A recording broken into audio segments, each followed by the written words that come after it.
আবাস যোজনা সহ একাধিক সরকারি জনকল্যাণমূলক প্রকল্পে সাধারণ মানুষের কাছ থেকে ব্যাপক হারে কাটমানি নেওয়ার অভিযোগ তৃণমূলের পঞ্চায়েত সমিতি সভাপতির গাড়ি চালকের বিরুদ্ধে। থানায় লিখিত অভিযোগ দেয়ার উপভোক্তাদের। মালদার চাঁচল ২ নম্বর ব্লক পঞ্চায়েত সমিতির সভাপতির গাড়ি চালকের বিরুদ্ধে কাটমানি নেওয়ার অভিযোগ বাংলার বাড়ি সহ প্রত্যেকটা সরকারি জনকল্যাণমূলক প্রকল্পে। এলাকার মানুষের কাছ থেকে ব্যাপক হারে কাটমানি তুলছেন পঞ্চায়েত সমিতির সভাপতি গাড়ির চালক ইমরুল। এমনকি সম্প্রতি বাংলার বাড়ি প্রকল্পে ঘর পাইয়ে দেওয়ার নাম করে এক উপভোক্তার কাছ থেকে ৩০,০০০ টাকা কাটমানি নেন ইমরুল। ঘরের নাম আসার পরেও ঘর পাননি উপভোক্তা তরিকুল ইসলাম। শুধু তরিকুল নয়, ওই গ্রামের সাধারণ মানুষ সরকারি প্রকল্পের সুবিধা পেতে গেলে দিতে হবে কাটমানি, এমনই অভিযোগ করেন তারা। আমি বাংলার বাড়ির জন্য আবেদন করছিলাম। এমরুল ওই বাড়ির জন্য কাগজ জমা নিয়েছিল, তো আমার কাগজটা দিয়ে পাঠা দিতাম, তো আমার কাগজটা ছুঁড়ে ফেলে দিয়েছে। বলছে তোমার হবে না। তো আমি বলছি কেন? তো বলছে তুমি আমার পার্টি করো না, তাই তারা তৃণমূল করে। তো তারপরে আমি বাইরে চলে যাই, আমরা পরিযায়ী শ্রমিক, আমরা কাম করি বাইরে। তো বাইরে আমার বাবা টাকা দিয়েছিল ওকে। তো আমার বাবা বললো যে এমরুলকে তুই ফোন কর, এমরুল বাড়িটা করে দিবে। তো এমরুলকে আমি ফোন করলাম, তো এমরুল বলছে যে টাকা দিতে হবে। তো আমি বলছি কত টাকা? বলছে ৬,০০০ টাকা। তো আমি তখন বললাম আমার বাবাকে ফোন কেটে যে পয়সা যাচ্ছে, আমি পয়সা দিব না, আমাকে যদি ১ বছর বাইরে খাটতে হয় আমি প্রকল্প নিব, সরকারি প্রকল্প, ওকে টাকা দেবো কিসের জন্য? তো আমি টাকা দিতে পারিনি, সেই জন্য আমার কামটা ওই করেনি। সভাপতি ড্রাইভার? হ্যাঁ, সভাপতি ড্রাইভার। আচ্ছা, সে এসে টাকা চাইছে? হ্যাঁ, সে এসে টাকা চাইছে। কি বলছে? বলছে কি যে টাকা না হলে টাকা ঢোকাবে না। হ্যাঁ হ্যাঁ স্যার, আমরা টাকা দিয়েছিলাম ঘরের। কত টাকা? ৩০,০০০ টাকা দিয়েছিলাম। ঘর হলো না, ঘর আসেনি গো। বলছি যে তালিকায় কি নাম ছিল আপনার? হ্যাঁ, আমার তালিকাতে নাম ছিল, মোবাইলে SMS এসে লিস্টে নামও দেখেছি। তারপরে টাকাটা চাইছে কেন? তারপরে বলছে ৪,০০০ টাকা না দিলে মানে ঘর ঢোকাবে না। আপনি কত টাকা দিয়েছেন? আমার ৩০,০০০ টাকা স্যার অলরেডি দেওয়া হয়ে গেছে আমাদের বাড়ি থেকে নিয়ে। তারপরে আর কত চাইছে? আরও ৪,০০০ চাওয়া ছিল, ২০,০০০। যদিও নিজের বিরুদ্ধে ওঠা সমস্ত রকম অভিযোগ অস্বীকার করেছেন ইমরুল। তার দাবি তাকে ফাঁসানো হচ্ছে, এটা কংগ্রেসের চক্রান্ত, যেহেতু তিনি তৃণমূল করেন। অন্যর চক্রান্ত করে আবার আমার নাম এটা ষড়যন্ত্র করছে। ওকে বলেন যে আপনি যদি টাকা তোলেন? না, ও পুরো ৩০,০০০ টাকা নেননি? না, আমি ওর বাবার কাছে ধারের টাকা পেতাম, মেয়ের বিয়ে দিয়েছিল, আমার কাছ থেকে টাকা নিয়েছিল। ওকে জিজ্ঞেস করেন যে ও টাকাটা আমাকে দিয়েছিল কিনা, আমি সেই ধারের টাকাটা রিটার্ন নিয়েছি। তো এই অভিযোগগুলো যে উঠছে, এটা মিথ্যা অভিযোগ, ওকে প্রুফ দিতে বলেন। প্রকল্পের সুবিধা পেতে গেলে কাটমানি দিতে হবে না, এগুলো সমস্ত ভিত্তিহীন কথা। এখানে তো মেম্বার আছে, মেম্বার এসে ওকে বলবে কি, ওকে জিজ্ঞেস করেন। আরো লোক যত আছে সবকে জিজ্ঞেস করতে বলেন। মানে যা অভিযোগ উঠছে সব মিথ্যে? সম্পূর্ণ মিথ্যে তাহলে অভিযোগ। এতগুলো আর সমস্ত ঘটনা সামনে আসতেই শুরু হয়েছে রাজনৈতিক চাপানোতর। একযোগে তৃণমূলকে আক্রমণ জানিয়েছেন বিজেপি ও কংগ্রেস।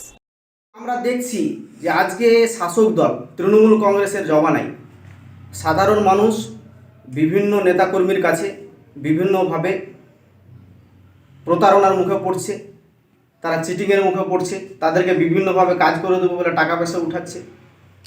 আমাদের চাঁচল 2 ব্লকেও এলাকাতে দেখছি যে বাংলার বাড়ি ঘর, বয়স্ক ভাতা, বিধবা ভাতা, হ্যান্ডিক্যাপ সার্টিফিকেট, রূপশ্রী, এই সমস্ত প্রকল্পের নামে তৃণমূল কংগ্রেসের কিছু কিছু সমর্থক যারা আছে তারা আজকে এলাকাতে টাকা উঠাচ্ছে এবং সাধারণ মানুষকে তারা ঠকে খাচ্ছে। সঠিক যেটা সেটাকে সামনে নিয়ে আসা খুব প্রয়োজন। সবচেয়ে বড় কথা হচ্ছে যে আজকে আপনারা দেখছেন যে এই ড্রাইভারটা টাকা তুলছে। তো ড্রাইভারটা যে টাকা তুলছে, ড্রাইভারের কি এত বড় ক্ষমতা একটা যে টাকা তুলবে? তার ওপরে আপনারা এটা একটু খতিয়ে দেখুন, আমি খতিয়ে দেখতে বলবো বারবার, যে এটা খতিয়ে দেখুন যে ড্রাইভারটার ওপরের মাথাটা কে আছে, মাথাতে কে বসে আছে, যার মদতে এরকম আজকে আবাস যোজনার টাকা তুলছে, ভাতার টাকা তুলছে। এগুলো কোথা থেকে সাহস পাচ্ছে? বাইকের সঙ্গে সাইকেলের ধাক্কায় মৃত 2, গুরুতর আহত 2। মর্মান্তিক ঘটনাটি ঘটেছে সোমবার রাত 9:30 নাগাদ হরিশ্চন্দ্রপুর থানার ভালুকা গ্রাম পঞ্চায়েতের দেগুন গ্রামে বিপিএল ইটভাটার সামনে। পুলিশ সূত্রে জানা গিয়েছে, মৃত 2 যুবকের নাম অখিলেশ যাদব, বয়স 35 বছর, ও রিতেশ মণ্ডল, বয়স 28 বছর। অখিলেশের বাড়ি দেগুন এলাকায়, তিনি ছিলেন এক ইটভাটার শ্রমিক। রিতেশের বাড়ি হরিশ্চন্দ্রপুরের দক্ষিণ গৌরীপুরে। গুরুতর আহত হয়েছেন দক্ষিণ রামপুর গ্রামের বাসিন্দা প্রভাস বাদ নামে 25 বছর ও সুজিত মণ্ডল, বয়স 23 বছর।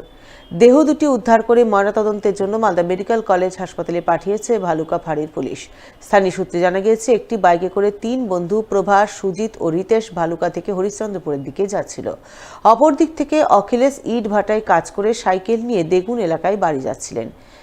ভাটার সামনে বেপরোয়া গাড়িতে ছুটে এসে বাইকটি তাকে সজোরে ধাক্কা মারে। স্থানীয়রা ছুটে এসে তাদেরকে উদ্ধার করে প্রাথমিক স্বাস্থ্যকেন্দ্রে নিয়ে গেলে চিকিৎসক সাইকেল চালক ও বাইক চালককে মৃত বলে ঘোষণা করেন। আহত দুজনকে আশঙ্কাজনক অবস্থায় মালদা মেডিকেল কলেজ হাসপাতালে স্থানান্তরিত করা হয়। ঘটনাটা হয়েছে, আমার ভাতিজা আর ওর 2 বন্ধু মিলে এসেছিল ভালুকা থেকে যাচ্ছিল হরিশ্চন্দ্রপুর হয়ে বাড়ি। এর মধ্যে ভাটার কাছে ভালুকা ভাটার কাছে এসে অ্যাক্সিডেন্ট করেছে। বাইকে ছিল আমার ভাতিজা, 3 বন্ধু মিলে বাইকে ছিল, আর একটা সাইকেলের সঙ্গে অ্যাক্সিডেন্ট হয়েছে। সাইকেলওয়ালা অ্যাক্সিডেন্ট হয়ে আহত হয়েছে, মারা গেছে, আর আমার ভাতিজাও ডেথ করেছে। এখন আমরা এই তো ভালুকা পুলিশ ফাঁড়িতে আছি, এখান থেকে নিয়ে যাব পোস্টমর্টমের জন্য মালদা। ঘটনাটা কীভাবে কী হয়েছে, কিসে অ্যাক্সিডেন্ট হয়েছে সেটা ভালো করে এখন তদন্ত করে খুঁজে পাওয়া যাবে, আমরা জানি না। আমি যেটা শুনলাম যে একটা লেবার ভাটা থেকে কাজ করে যাচ্ছিল বাড়ি, এবং সেই সময় একটা স্পিডে বাইক দিয়ে তাকে সজোরে ধাক্কা মারে, এবং সেখানে লোকজন ছিল, লোকজন দেখে তাকে হসপিটাল নিয়ে যায়। এবং যে সাইকেল আরোহী যে ভাটা থেকে কাজ করে যাচ্ছিল, কোন ভাড়া থেকে? কোনো ভাটা থেকে যাচ্ছিল, অ্যাক্সিডেন্টটা হয়েছে বিপিএল ভাটার সামনে, সে বাড়ি যাচ্ছিল, সাইকেল ছিল তার কাছে, এবং হসপিটালে গিয়ে সে মারা যায়। ডাক্তার তাকে মৃত্যু বলে ঘোষণা করে। মারা গেছে 2 জন, যে যাচ্ছিল সাইকেলে সেও মারা গেছে, এবং যে মোটর সাইকেলে মেরেছে সে একজন মারা গেছে। তারা 3 জন ছিল, 2 জন এখন বর্তমানে মালদাতে শুনলাম ভর্তি আছে।